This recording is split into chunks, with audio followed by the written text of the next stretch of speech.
Good evening students, welcome to class. देखिए students, आज की अपनी इस क्लास में बहुत ही इंपॉर्टेंट क्लास है। उससे पहले मैं आपको बताना चाहूँगा कि आप हमारा जो मोबाइल एप्लीकेशन है डी मेथड्स कॉमर्स एकेडमी, उसे आप ज़रूर से डाउनलोड करें। और यूट्यूब चैनल को आपने अभी तक अगर सब्सक्राइब नहीं किया है तो उसे आप ज़रूर से सब्सक्राइब करें। और जितनी भी हमारे कोर्स की पीडीएफ है वो आपको इस टेलीग्राम चैनल पे मिलती है। हमारा जो यूट्यूब चैनल है और टेलीग्राम चैनल है और जो व्हाट्सअप है चैनल, वो इसी नाम से है, ठीक है। और हमारी जो मोबाइल एप्लीकेशन पे जो आप प्ले स्टोर पर देख पाएंगे वो भी इसी नाम से है, हमारे डी मेथड्स कॉमर्स एकेडमी के नाम से। देखिए बच्चों, आज की जो अपनी क्लास है पीवाई की सीरीज की, इसमें हमारा एक नया चैप्टर स्टार्ट कर रहे हैं, ठीक है। चैप्टर नंबर 1 है अकाउंटिंग फॉर शेयर कैपिटल, ठीक है। चैप्टर वाइज पीवाई की सीरीज अपनी चल रही है, जिसमें हम पार्टनरशिप के 3 चैप्टर पूरे कर चुके हैं और चौथा चैप्टर हमारा आज से ही स्टार्ट हुआ है, जिसकी क्लास आपने 7 बजे जरूर देखी होगी। और अगर नहीं देखी है तो जरूर से देखें, उसका लिंक आपको इस वीडियो के डिस्क्रिप्शन बॉक्स में मिल जाएगा, जिसमें हम पिछले 14 ईयर्स के क्वेश्चन सॉल्व कर रहे हैं। अपनी इस क्लास में हम आज की जो क्लास है इसमें 2024 के क्वेश्चन सॉल्व करेंगे। और 2024 के हम टोटल जो है बच्चों 8 क्वेश्चन सॉल्व करने वाले हैं, जो इस चैप्टर में हमसे पूछे गए हैं, ठीक है। आप जानते हैं अकाउंटिंग फॉर शेयर कैपिटल बहुत ही इंपॉर्टेंट चैप्टर है। इसकी जो वेटेज है वो 12 नंबर की है। और इस पूरी पीवाईक्यू जो अब इस चैप्टर की जो पीवाईक्यू सीरीज आएगी उसमें हम total number of question 67 solve करने वाले हैं। और मैं आपको बता देता हूं कि 67 जो क्वेश्चन होंगे इसमें से लगभग ये मान के चलिएगा 85 से 90% क्वेश्चन जो है हमारे कमिंग एग्जाम के अंदर रिपीट होने वाले हैं। तो इस आप क्लास को जो है बहुत अच्छे से ध्यान से सॉल्व कीजिएगा और ध्यान से अच्छे से इस क्लास को पूरी देखिएगा, ठीक है। तभी आपको कोई चीज अच्छे से समझ में आ पाएगी। इस क्लास के अंदर आपको पता है कि हम टोटल इसके क्लास के टोटल 67 क्वेश्चन सॉल्व करेंगे, ठीक है। और इस चैप्टर की जो वेटेज है वो हमारी 12 नंबर की है, ठीक है। आप क्लास देख रहे हैं डी मेथड्स कॉमर्स एकेडमी के यूट्यूब प्लेटफॉर्म पे, जिस पर अकाउंटिंग गुरु राजेंद्र आरके सर आपको पढ़ा रहे हैं, जिनका 21 ईयर्स का एक्सपीरियंस है। देखिए इसके अंदर हम जो क्लासेस लेंगे वो पूरी 14 क्लासेस होने वाली है। सिक्वेंस वाइज एक एक करके क्लास चलेगी हमारी। और ये जो क्लासेज हमारी डेली 8 बजे क्लास होती है। वैसे आज से हमारी जो दो दो क्लासेस स्टार्ट हो रही है, एक क्लास 7 बजे हो चुकी है जिसमें हम पार्टनरशिप के basic concept dissolution of partnership form का जो चौथा चैप्टर है उसकी पीवाईक्यू स्टार्ट कर चुके हैं, ठीक है। तो अगर आपने वो क्लास नहीं देखी हो तो जरूर से देखिएगा। चलिए, तो पहले मैंने आपको क्लास का इंट्रोडक्शन दे दिया है और इतने क्वेश्चंस, ये पूरी लिस्ट अपने पास यहाँ पर जो है अवेलेबल है, किस साल के पेपर में कितने क्वेश्चंस अपन पढ़ने वाले हैं। टोटल 67 क्वेश्चन अपन इसके अंदर देखेंगे। अच्छा, ये जो जो भी हम मटेरियल यहाँ पर प्रोवाइड करवा रहे हैं, इसका आप जो है हमारे इसकी जो पीडीएफ अगर आपको लेनी है तो वो हमारे टेलीग्राम चैनल पे ज्वाइन करके ले सकते हैं, ठीक है। और टेलीग्राम चैनल जो है हमारा इसी नाम से है, डी मेथड्स कॉमर्स अकेडमी के नाम से। तो चलिए स्टार्ट करते हैं आज की क्लास। और आज की क्लास में 2024 का जो पेपर है उसके अंदर लास्ट ईयर हमसे क्वेश्चन पूछा गया, प्रो रेटा allotment applies in the case of, ठीक है। प्रो रेटा अलॉटमेंट जो होता है वो किस कंडीशन में अप्लाई होता है। 4 कंडीशन दे रखी है, over subscription, minimum subscription, under subscription and equal subscription, ठीक है। तो इसका राइट आंसर होगा ओवर सब्सक्रिप्शन। प्रो रेटा प्रोसेस का मतलब ये होता है कि जितने शेयर्स अप्लाइड किए गए हैं उससे कम शेयर्स हम वहां पर अलॉटमेंट करते हैं, क्योंकि कोई भी कंपनी जो होती है जितने शेयर्स इशू करती है उससे ज्यादा शेयर्स अलॉटमेंट नहीं कर सकती है, ठीक है। एप्लीकेशन भले ही उसके पास ज्यादा की आती हो, उनको वो इशू नहीं कर सकती। तो इस क्वेश्चन का जो आंसर है वो होगा ओवर सब्सक्रिप्शन। अच्छा, मिनिमम सब्सक्रिप्शन का मतलब आप जानते हैं, ये एक कंडीशन होती है कि कोई भी कंपनी अपने शेयर्स का तब तक अलॉटमेंट नहीं कर सकती जब तक उसको जितना भी उसने एप्लीकेशन मांगा है उसका 90% के बराबर एप्लीकेशन नहीं आ जाती है, तब तक वो शेयर्स को क्या करती है, अलॉटमेंट नहीं कर सकती है। और अंडर सब्सक्रिप्शन का मतलब आप जानते ही हैं कि कोई भी कंपनी जितने शेयर्स इशू करती है उससे कम के लिए अगर एप्लीकेशन आती है, लेस देन इशूड शेयर्स, तो उसे हम अंडर सब्सक्रिप्शन कहते हैं, न्यून अभिदान कहते हैं, ठीक है। तो ये हमारा पहला क्वेश्चन है। इसके बाद में क्वेश्चन नंबर आपका 2, Sanjeev limited purchase a machinery from Bhanu limited for 198, 1,90,000 की, 98,000 की उन्होंने जो है एक मशीनरी खरीदी है। किसने खरीदी है? संजीव लिमिटेड ने खरीदी है। किससे खरीदी है? भानु लिमिटेड से। और इसका जो फुल पेमेंट है वो किया है इन्होंने इक्विटी शेयर्स इशू करके, और इक्विटी शेयर्स 100 रुपीज ईच है, और एक शेयर उन्होंने 10% प्रीमियम पर इशू किया है। ठीक है, 10% प्रीमियम पर उन्होंने शेयर्स इशू किया है। तो नंबर ऑफ शेयर्स कितने होंगे वो यहाँ पर निकालने के लिए बोला गया है कि नंबर ऑफ शेयर्स कितने इशू होंगे। तो मैं आपको बता देता हूं, परचेज कंसिडरेशन का अमाउंट है आपका 198। इसमें आपको इशू प्राइस पर शेयर का डिवाइड करना है। ठीक है, इशू प्राइस आप जानते हैं, एक शेयर की जो वैल्यू है वो आपकी 100 रुपीज की है, और 10% प्रीमियम पर आप उसको इशू कर रहे हैं। तो ऐसी कंडीशन में हमारे पास में जो है 110 जो है इसका इशू प्राइस आ जाएगा। तो इशू प्राइस हमारा 110 हो जाएगा। 110 का जब मैं इसमें डिवाइड करूंगा तो नंबर ऑफ शेयर्स आ जाएंगे आपके 1800। ठीक है, तो ये आपका क्वेश्चन यहाँ पर कंप्लीट होता है। अच्छा बच्चों, एक बात ध्यान रखिएगा, ये जो नेक्स्ट क्वेश्चन आपका आ रहा है ये 1% कंपनी से रिलेटेड आ रहा है, और इस 1% कंपनी को आप जो है इंपॉर्टेंट टिक कर लीजिएगा। ठीक है, और इंपॉर्टेंट नहीं, इसको वेरी इंपॉर्टेंट टिक कर लेना, क्योंकि इसके ऊपर क्वेश्चन हर साल आता है। ठीक है, तो देखो यहाँ पर क्वेश्चन आया है कि 1% company paid up capital can not be more than 50 lakh. ठीक है, इसका राइट आंसर होगा 50 लाख, क्योंकि जो कोई भी पेडअप कैपिटल होती है, कोई भी कंपनी जो होती है 1% कंपनी, उसकी पेडअप कैपिटल जो है 50 लाख रुपीज होती है, यानी कि इस कैपिटल से उसका रजिस्ट्रेशन होता है। और उसका जो टर्नओवर की बात आती है, एक क्वेश्चन टर्नओवर का और आता है, और टर्नओवर होता है उसका 5 करोड़ रुपीज का। ठीक है, तो वो टर्नओवर वाली बात भी आपको ध्यान रखनी है। आगे के जो पेपर्स होंगे उसके अंदर वो क्वेश्चन भी आया हुआ है, उसको भी अपन वहां पर डिस्कस कर लेंगे। ठीक है, तो इस क्वेश्चन का आंसर हो जाएगा 50 लाख। एक फिलअप का क्वेश्चन ये और आया था आपका 2024 में ही। आपको यहाँ पे सिक्योरिटी प्रीमियम रिजर्व दे रखा है, इसका मेजर हेड, और इधर से आपका सब हेड आपसे पूछा गया था। ठीक है, मेजर हेड और सब हेड। ठीक है, वैसे ये जो क्वेश्चन है ये चैप्टर नंबर 3 से रिलेटेड है, आपका जो partnership sorry financial statement of company है। ठीक है, हालांकि इस क्वेश्चन चैप्टर से भी रिलेटेड हो सकता है ये, तो अपन इसको यहाँ पर सॉल्व कर लिया है। तो देखिए, सिक्योरिटी प्रीमियम रिजर्व जो है इसका सब हेड जो है रिजर्व एंड सरप्लस होता है, लेकिन इसका जो मेजर हेड है वो होता है शेयर होल्डर्स फंड। तो हमें याद रखना है कि शेयर होल्डर्स फंड इसका मेजर हेड है, यानी कि इस तरह से भी फिलअप का क्वेश्चन आपसे पूछा जा सकता है। ठीक है, तो इसका आंसर मैंने यहाँ पे एकदम बिल्कुल करेक्ट तरीके से लिख दिया है कि आपको आंसर किस तरह से टिक करना है। फिलअप में जो भी आप आंसर लिखोगे उसको जो है क्या करना है, आपको अंडरलाइन कर देना है। ठीक है, तो ये था हमारा क्वेश्चन नंबर 4।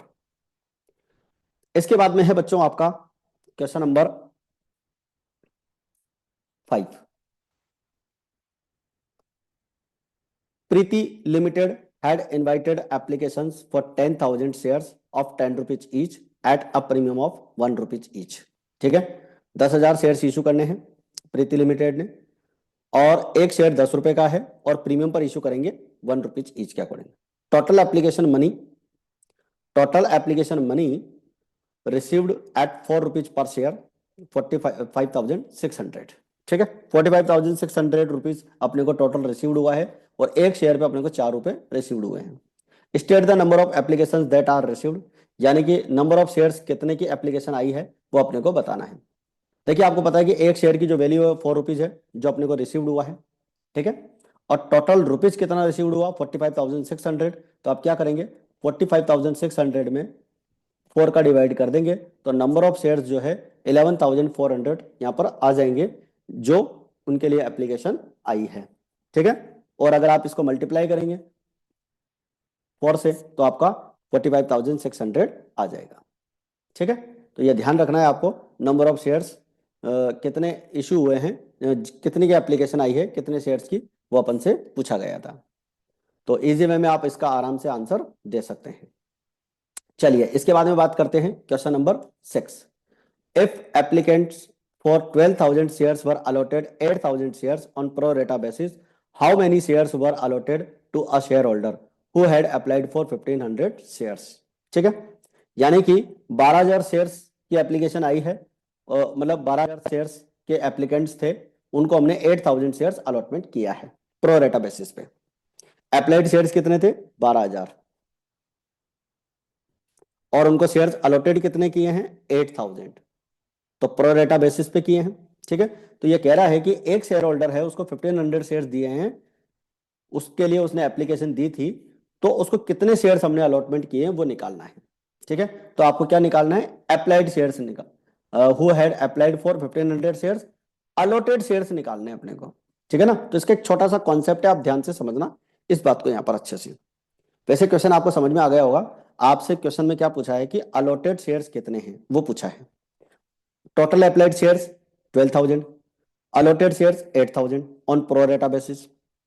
एक शेयर होल्डर है जिसने 1500 शेयर्स के लिए अप्लाई किया था, उसको हमने शेयर्स दिए कितने वो निकालना है। तो आपको निकालना है क्या है, अलॉटेड शेयर्स। ठीक है, तो टोटल अलॉटेड शेयर्स को आप ऊपर लिखेंगे और टोटल अप्लाइड शेयर्स को नीचे लिखेंगे, और उस शेयर होल्डर के अप्लाइड शेयर्स यहाँ मल्टीप्लाई में लिख देंगे जिसके लिए हमें अलॉटेड निकालने हैं। तो इसको आप सॉल्व करेंगे तो ये आपका 1000 आ जाएगा। इस तरह से हमारे ये अलॉटेड शेयर्स हो गए 1000। अब मान लो इसी क्वेश्चन में आपसे वो अप्लाइड शेयर्स पूछ ले, तो आप क्या करोगे, अप्लाइड शेयर्स निकालने के लिए देखेंगे टोटल अप्लाइड शेयर्स कितने हैं 12,000 और अलॉटेड शेयर्स कितने हैं 8,000। जब आपसे ये अप्लाइड शेयर्स निकलवाएगा ना, तो ये अलॉटेड शेयर्स आपको क्वेश्चन में दे देगा। तो अलॉटेड शेयर्स आप इस तरह से यहाँ पर 1000 मल्टीप्लाई कर लेंगे, तो अप्लाइड शेयर्स आ जाएंगे आपके 1500। ठीक है, इसके ऊपर क्वेश्चन लगभग एक पेपर छोड़कर एक पेपर आता ही रहता है, तो इस बात को आप अच्छे से ध्यान रखेंगे। ठीक है, तो आई थिंक क्वेश्चन नंबर 6 आपका क्लियर हो गया है। इसके बाद में लेते हैं बच्चों क्वेश्चन नंबर 7। ठीक है, थ्योरी का क्वेश्चन है, define over subscription and under subscription. Question बिल्कुल सटीक तरीके से आया हुआ है, इसको आप अच्छे से ध्यान देंगे। देखें, ओवर सब्सक्रिप्शन का मतलब क्या होता है, आप जानते हैं companies which have strong financial position, यानी जिन कंपनीज की जो फाइनेंशियल पोजीशन होती है वो स्ट्रांग होती है, और वेल प्लान्ड मैनेजमेंट होता है उनका। ठीक है, सुनियोजित प्रबंध व्यवस्था होती है, और जब वो इशू प्रोस्पेक्टस इशू करते हैं शेयर्स के लिए पब्लिक में, then applications are received for purchasing more shares than issued shares.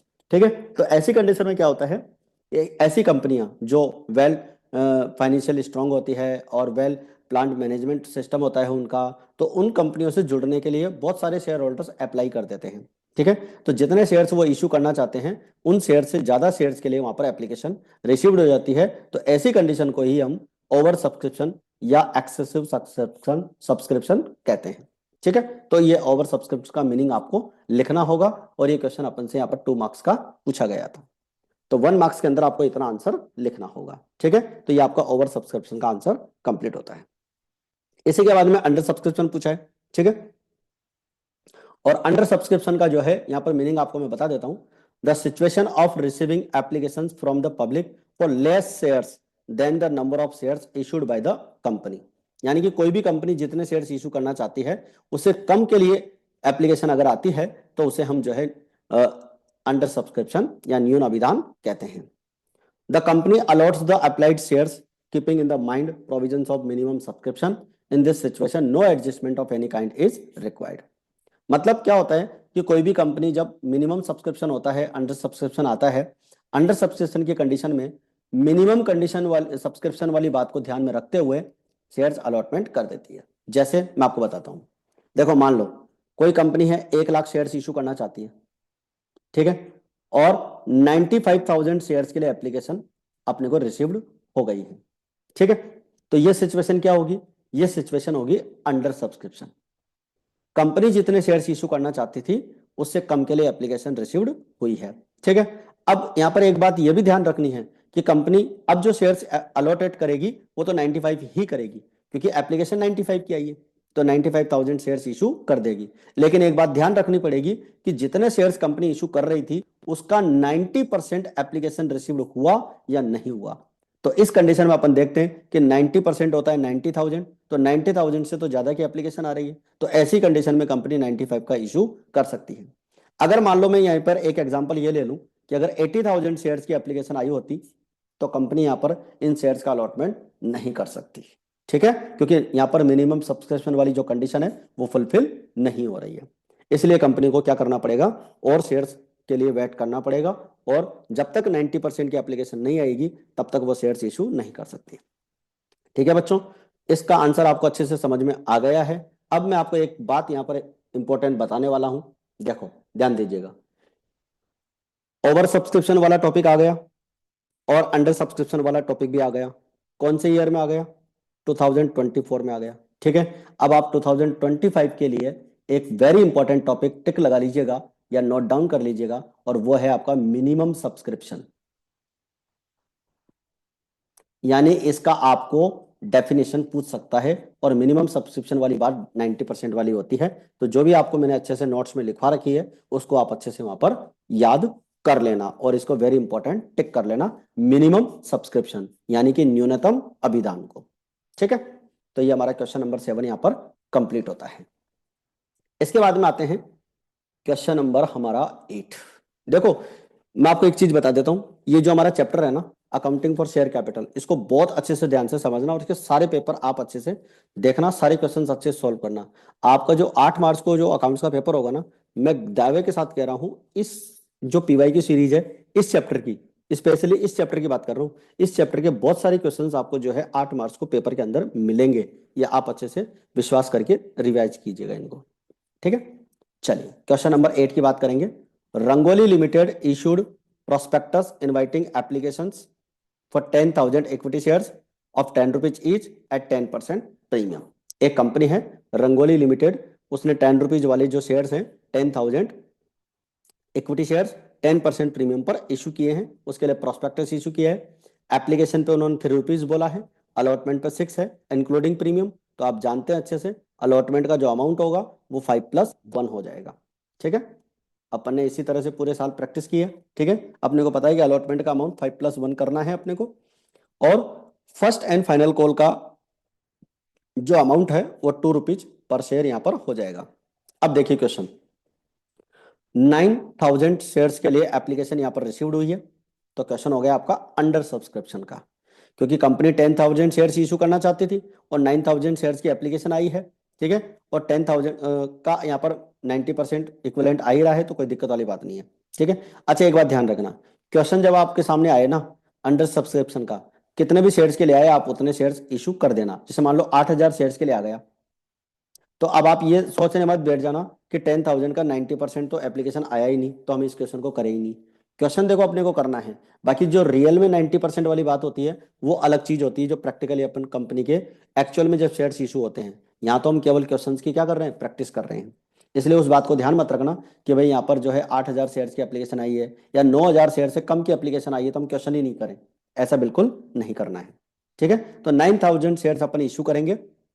एक शेयर होल्डर है प्रियंका, जिसको हमने 400 शेयर्स इशू किए थे, अलॉटेड किए थे। तो उसने क्या किया, जो आगे की जो फर्स्ट एंड फाइनल कॉल थी उसका पेमेंट जो है उसने अलॉटमेंट के साथ कर दिया।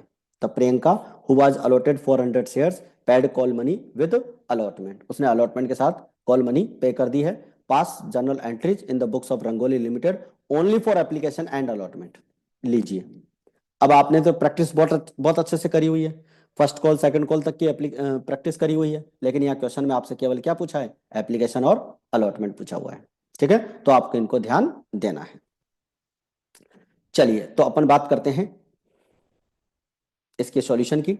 सबसे पहले हम बात करेंगे पहली एंट्री, आप जानते हैं bank account debit to equity share application account. Format आपको बहुत अच्छे से नीट एंड क्लीन बनाना है बच्चों, और उस पर कंपनी का नाम जरूर लिख देना है, रंगोली लिमिटेड। जो भी कंपनी का नाम क्वेश्चन में आपको दे रखा है वो नाम आपको यहाँ पर जरूर से लिखना है। ठीक है, चलिए तो पहली एंट्री बन जाएगी आपकी bank account debit to equity share application account. 9,000 share की एप्लीकेशन आएगी 3 रुपीज ईच के अकॉर्डिंग। तो आपको क्वेश्चन में यहाँ पे 3 रुपीज एप्लीकेशन दे रखा था। ठीक है, तो 3 से आप मल्टीप्लाई करेंगे 27,000, और जैसे ही एप्लीकेशन मनी रिसीव्ड होती है इसको हम क्या करेंगे, ट्रांसफर कर लेते हैं equity share application account debit to equity share capital account 27,000। चलिए इसके बाद में बात करते हैं next entry, equity share allotment account debit to equity share capital account. Equity share allotment account debit to equity share capital account to security premium account.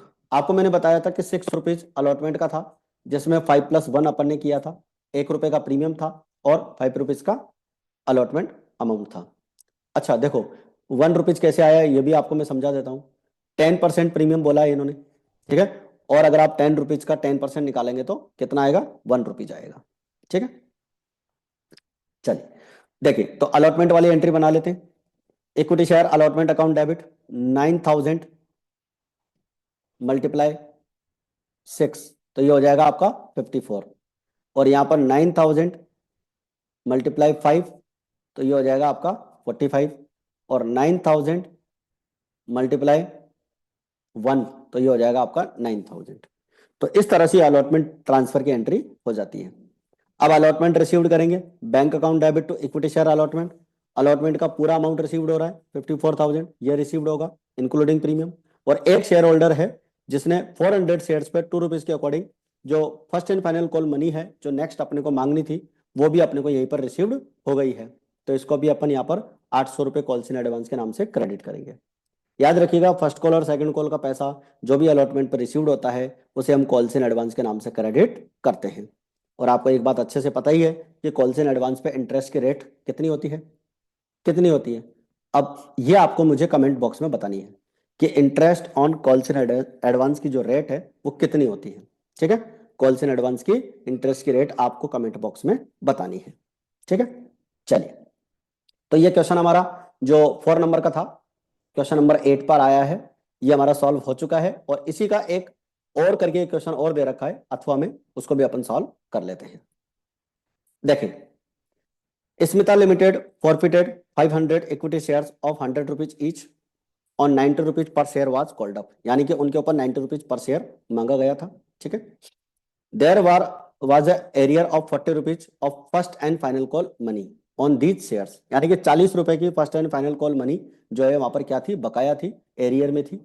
The company री issued, company ने इन shares को पहले तो forfeiture कर लिया, ठीक है, और इनको क्या कर लिया 70 rupees per share fully paid up, ये बात ध्यान दीजिएगा, फुल्ली पेड अप पे उन्होंने क्या किया, उसको री इशू कर लिया है। आपको जनरल एंट्रीज बतानी है फॉरफीचर से रिलेटेड और री इशू से रिलेटेड, और आपको एक शेयर फॉरफीचर अकाउंट भी बनाना है। ये बात अपने को लास्ट ईयर में एग्जाम में पूछी गई है। ठीक है, तो ध्यान दीजिएगा। सबसे पहले journal of Smita limited, equity share capital account debit, आप जानते हैं शेयर्स का फॉरफीचर करने के लिए इक्विटी शेयर कैपिटल अकाउंट हम डेबिट करते हैं। Equity share capital account debit 500 rupees, 500 shares multiply 90 rupees अपना कॉल्ड अप मनी था। और आपको एक बात अच्छे से पता है, यहां से आपके दो क्वेश्चन बनते हैं, ध्यान दीजिएगा, थ्योरी के दो क्वेश्चन बनते हैं कि शेयर्स का फॉरफीचर करते समय जो इक्विटी शेयर कैपिटल अकाउंट होता है वो कौन से अमाउंट से डेबिट होता है। तो आपको पता है फॉरफिटेड शेयर्स पर कॉल्ड अप मनी से हम उसको डेबिट करते हैं, तो ये बात याद रखनी है। ठीक है, तो 45,000 यहाँ पर आपका आ जाएगा।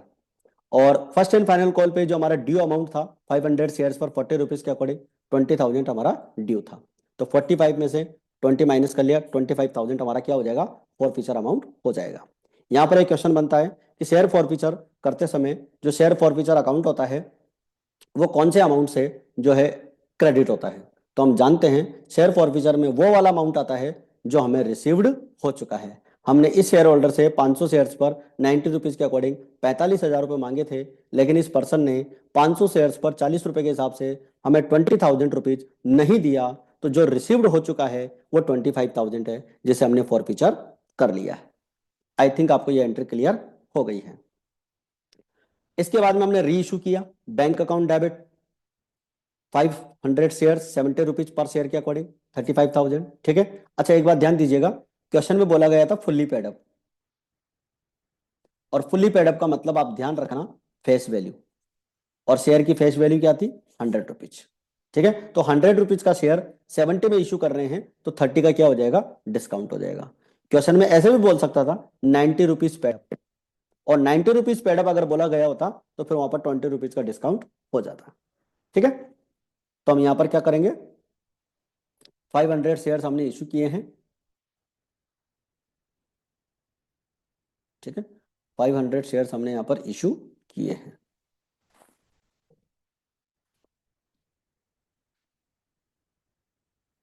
डिस्काउंट हो जाएगा हमारा यहां पर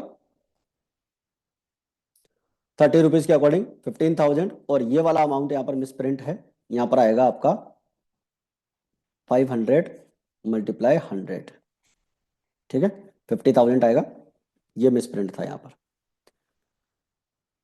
तो ये हमारी री इशू की एंट्री हो गई है, bank account debit, share forfeiture account debit to equity share capital account. ठीक है बच्चों, तो दो एंट्री हमारी कंप्लीट हो चुकी है और आपको पता है 25,000 का हमने अमाउंट फॉरफीचर किया है, उसमें से 15,000 माइनस कर लेंगे और बाकी जो शेयर फॉरफीचर का बैलेंस होता है वो हम कैपिटल रिजर्व में ट्रांसफर कर लेंगे। तो हमारी अगली एंट्री बन जाएगी share forfeiture account debit to capital reserve account. 10,000 rupees बचेगा क्योंकि 25,000 रुपीज हमने फॉरफीचर किया था, उसमें 15,000 का हमने डिस्काउंट पर रीइशू करते समय अपने डिस्काउंट दिया है। ठीक है, 15,000 डिस्काउंट दिया है तो ये माइनस हो जाएगा और जो बचेगा आपका 10,000 वो हमारा यहाँ पर ट्रांसफर हो जाएगा। और शेयर फॉर फ्यूचर अकाउंट अपन बना लेंगे। तीन एंट्री हमारे पास थी जिससे अपन ये अकाउंट बनाएंगे। पहली एंट्री आपकी ये वाली, equity share capital account debit, share for future account credit. तो शेयर फॉर फ्यूचर अकाउंट के क्रेडिट में शेयर कैपिटल अकाउंट आ जाएगा। अपोजिट अकाउंट नेम लिखते हैं अपन लेजर पोस्टिंग करते समय, और कितने अमाउंट से, 25,000 से। तो 25,000 से शेयर फॉर फ्यूचर आपका क्रेडिट हो रहा था तो आपने क्रेडिट साइड में 25,000 लिख लिया है। इसके बाद में आपको पता है सेकेंड एंट्री में share for future account debit हुआ है और equity share capital account credit हुआ है। ठीक है, तो 15,000 से आपने शेयर फॉर फ्यूचर को डेबिट किया है तो ये वाला अमाउंट आपके डेबिट में आ जाएगा। तो शेयर फॉर फ्यूचर अकाउंट की डेबिट में 15,000 इक्विटी शेयर कैपिटल के नाम से आ जाएगा। और तीसरी एंट्री में आपने share for future account debit किया है, कैपिटल रिजर्व क्रेडिट किया है 10,000 से, तो ये आपका यहाँ पर आ जाएगा और इसी के साथ हमारा share for future account clear हो जाएगा। अच्छा, इसका टोटल जो है यहाँ पर 25 हो जाएगा। ठीक है, दोनों तरफ। ठीक है बच्चों, तो इस क्लास के अंदर फिलहाल अपन इतना ही मटेरियल रखेंगे और क्लास ज़्यादा लंबी नहीं हो जाए इसलिए अपन छोटे छोटे इसके रखेंगे पार्ट। और जो क्लास के अंदर क्वेश्चन ज़्यादा होंगे उसको मैं एक ही क्लास में दूंगा, और अगर किसी पेपर के अंदर एक या दो क्वेश्चन होंगे तो उसको अपन 2 ईयर के पेपर भी जो है एक साथ अपन दे देंगे आपको। ठीक है, क्लास आपको कैसी लगी, क्लास का कंटेंट आपको कैसा लगा, कमेंट करके आप जरूर से बताइएगा। देखो आपके कमेंट आएंगे तो ही हमें मोटिवेट होंगे और हम मटेरियल को और अच्छे से आप लोगों के लिए इनको प्रेजेंट करेंगे। बोर्ड एग्जाम से रिलेटेड जो भी इंपॉर्टेंट टॉपिक्स होंगे, इंपॉर्टेंट फॉर्मूलाज होंगे, इंपॉर्टेंट कॉन्सेप्ट्स होंगे, वो मैं आप लोगों के लिए ज़रूर से इस प्लेटफॉर्म पे लेकर आऊँगा। तो इसके लिए आपको क्या करना पड़ेगा, क्लासेस को ज़्यादा से ज़्यादा शेयर करना पड़ेगा और ज़्यादा से ज़्यादा जो है इसको आपको लाइक करना होगा और कमेंट करना होगा। ठीक है बच्चों, तो आज की क्लास में फ़िलहाल इतना ही। मिलते हैं फिर अपन नेक्स्ट क्लास में। जय हिंद, जय भारत।